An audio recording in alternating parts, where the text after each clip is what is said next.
Lelaki ini tingginya 4 meter. Saat ia bangun, para pelayan siap melayaninya. Mereka menaburkan bunga, lalu memandikannya. Sungguh menyenangkan, bukan? Lelaki ini adalah Horus, dewa yang melegenda.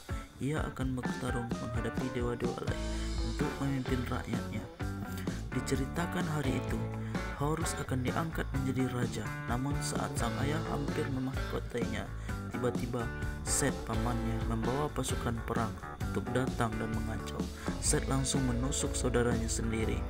Lalu ia memaksa para dewa dan para rakyat untuk tunduk kepadanya. Jika tidak, mereka akan dijadikan budak.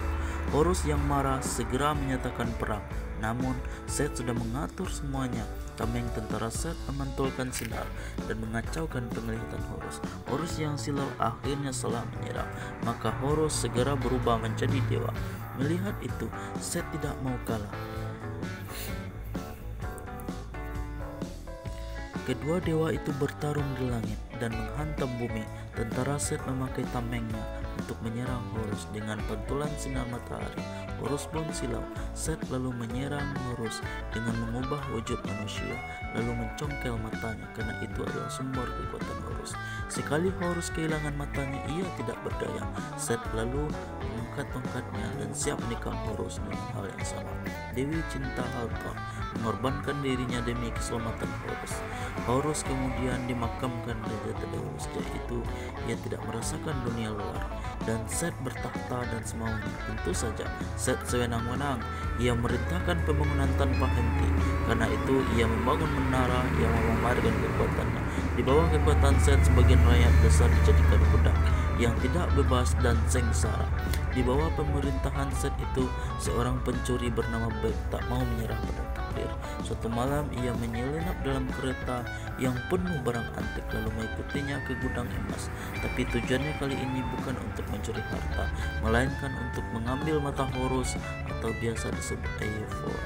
Tapi untuk mengambilnya, Bek harus melewati 3 hal yang berbahaya. Dan sekali saja langkah, pasukan kelajengking lapar akan mencaploknya. Melangkah dengan hati-hati dan bayangannya menutupi lantai. Jebakannya langsung aktif.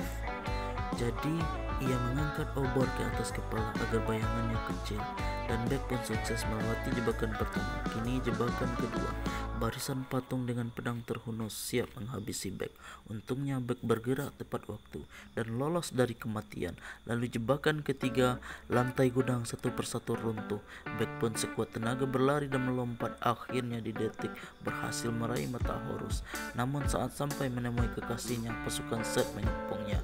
Bek pun segera mengangkat matanya dan mengeluarkan sinar dan membutahkan semua pasukan matahari. Bek segera kabur bersama kekasihnya naik kereta, tapi di tengah jalan Zaya tertusuk panah dan langsung meninggal. Ternyata Bek dan Zaya berencana mencuri mata Horus agar kekuatan Horus kembali dan bisa menggulingkan Set agar rakyat bisa meraih kebebasan. Bek lalu membawa Zaya untuk menembak Horus di makam dan menggunakan matanya untuk meminta bantuan Horus agar kembali. Zaya dari War harus sepakat, tapi ia berkata bahwa ia harus menjadi raja agar bisa keadaan, dan untuk itu sayangnya mata Horus tinggal satu. Jadi ia bukan lawan Set. Maka sebelum saat itu tiba, ia perlu meminjam kekuatan dewa lain. Lalu mereka mendaki gunung. Di gunung itu ada pintu menembus alam semesta. Lalu dengan mengandalkan kekuatan matahari, Horus berubah bentuk menjadi gladiator bersayap emas. Lalu ia mencengkram Bek dan membawanya terbang di atas awan, melintasi bintang-bintang menuju sebuah kapal yang mengapung di udara. Di sana ada kakek Horus, Ra, seorang dewa matahari. Ia mengontrol peredaran matahari sekaligus menggunakan kekuatannya untuk mencegah rusak bumi. Pergilah kau, makhluk busuk. Horus menyapa kakeknya dan berharap Ra dapat membantunya, sekaligus memberikan kekuatan bagi Horus untuk melawan Set. Sayangnya Ra tak melihat, maka pupuslah harapan mereka. Tapi permintaan kedua Horus dikabulkan, yaitu mengambil beberapa tetes air suci dan membawanya kembali memadamkan api agar menyelamatkan Set. Setelah mendapatkan air suci, Horus kembali ke bumi, tapi tindakan Horus ternyata diawasi oleh Set. Set lalu mengirim pemburu yang menaiki ular untuk membunuh Horus.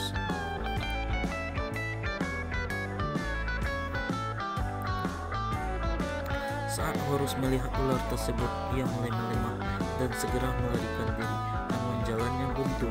Maka Beck pun menjadi umpan untuk mengalihkan perhatian ular itu. Di sisi lain, Horus melompat di atas ular dan mengalahkan Spinbul. Ia membuat ular dan penunggangnya. Akhirnya, ia mendarat dengan selamat. Namun baru saja bernapas lega, si ular hitam datang, namun tiba-tiba Hathor muncul menghadang ular itu. Dia berdiri dengan tenang, menatap mata si ular dan membisikkan sesuatu.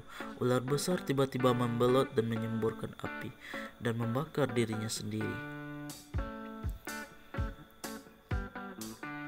Ternyata Hathor memiliki kekuatan sihir yang besar terhadap semua makhluk. Hathor adalah teman-teman lama Horus. Ia segera memberitahu Horus bahwa Seth semakin menggila dan memenuhi para dewa yang tidak nihaya. Hathor pun segera tak tahan lagi, karena itu ia mendatangi Horus untuk sama-sama melawan Seth. Selanjutnya Horus berencana untuk menggunakan air suci tadi untuk memadamkan api di gurun yang ada dalam piramida. Tapi untuk sampai ke sana mereka harus menjawab pertanyaan Sphinx yang tepat.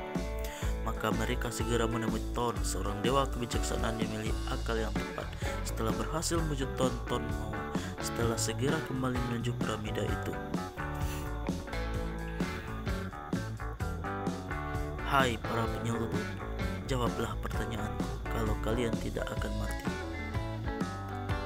Aku tidak ada di masa lalu, tapi aku selalu ada.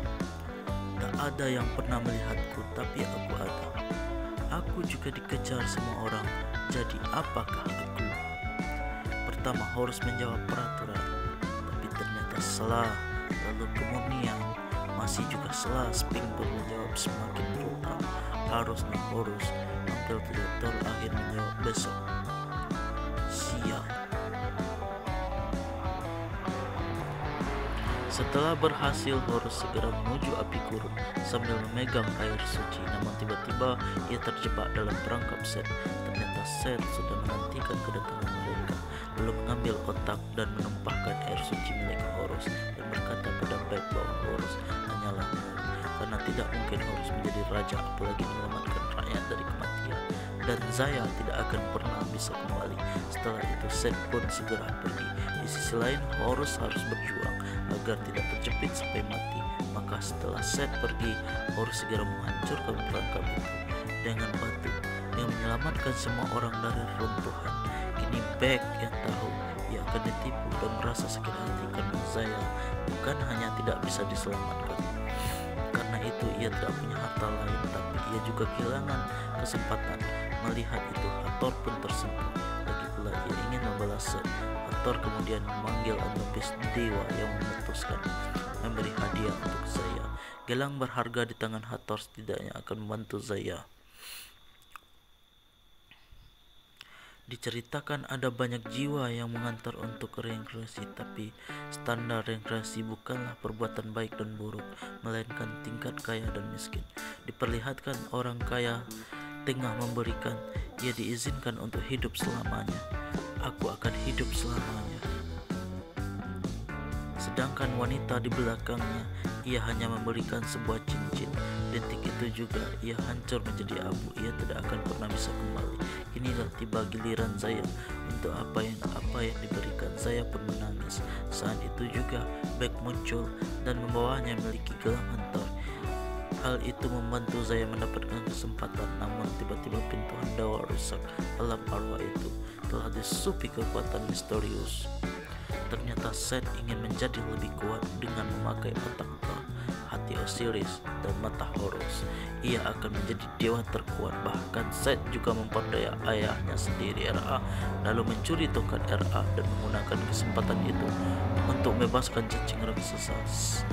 Seth merusak dunia yang telah ada dan ingin membuat dunia baru.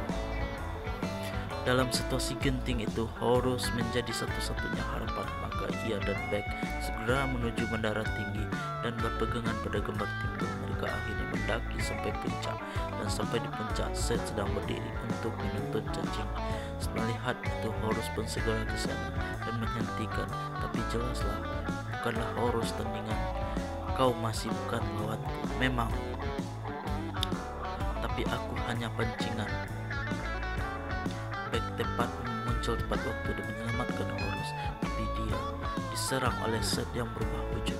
Beck lalu memanfaatkan kesempatan untuk mencongkel mata Horus. Tanpa pedulikan keselamatannya, dilemparkan mata itu ke arah Horus. Horus pun bimbang antara mengambil matanya atau menyelamatkan Beck anak manusia dengan telah membantunya sepenuh hati. Pada detik-detik terakhir itu Horus membuat keputusan untuk menyelamatkan Beck. Mereka berdua pun jatuh. Namun tiba-tiba Horus berubah wujud, segera menangkap Beck dengan hati-hati. Horus membaringkan Beck di tanah. Selama ini Horus berpikir bahwa hanya mata itu satu-satunya buat sakti dan membuat. Padahal kepercayaan menolongi rakyat. Jadi itulah sumber energi yang sebenarnya membantu Horus menjadi dewa. Horus pun kembali ke menara puncak dan menghindari serangan demi serangan. Saat lawannya lengah, Horus mengakali Seth dengan menyelinap di belakangnya lalu mencengkramnya dan membawanya. Kemudian ia memotong sayap Seth. Akhirnya karena itu tidak bisa terbang lagi. Seth pun terjatuh karena serangan Seth tak teratur yang merobohkan menaranya sendiri. Seth akhirnya dapat dilemahkan. Horus pun berdiri di dekatnya mengambil tongkat milik Ra, kemudian menggunakan untuk membunuh Seth. Horus kemudian terbang di luar angkasa dan mengembalikan tongkat Ra. Ra pun akhirnya terbangun dari koma dan mengusir cacing raksasa kosmik dari bumi. Cukup monster. Dunia bawah pun akhirnya kembali pulih dan damai. Horus pun akhirnya mendapat matanya kembali. Terlebih lagi ia juga menerima sambutan dari rakyatnya. Horus pun kembali ke sisi Beck, tapi Beck sudah terluka parah dalam duel. Ia tidak bisa bertahan lagi. Horus harus memakamkan Beck bersama Zaya di tempat yang sama. Ia merasa sangat bersalah. Tiba-tiba muncul seberkas sinar.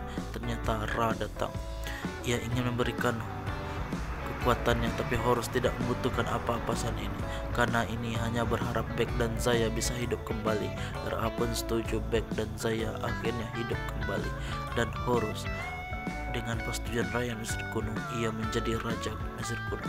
Film ini berjudul Gods of Egypt, merupakan film aksi fantasi berdasarkan komedi.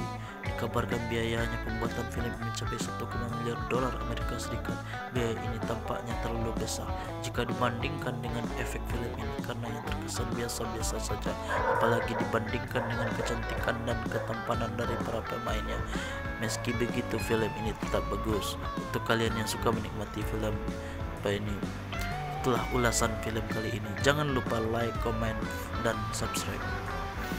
Oh ya, kalau kalian ingin menyaksikan ulasan tentang film ini, ingin tonton kembali, jangan malu-malu untuk berkomentar ya, karena saya pasti akan mengulasnya. Baiklah, terima kasih sudah yang menonton dan sampai jumpa di kesempatan yang lain. Dah.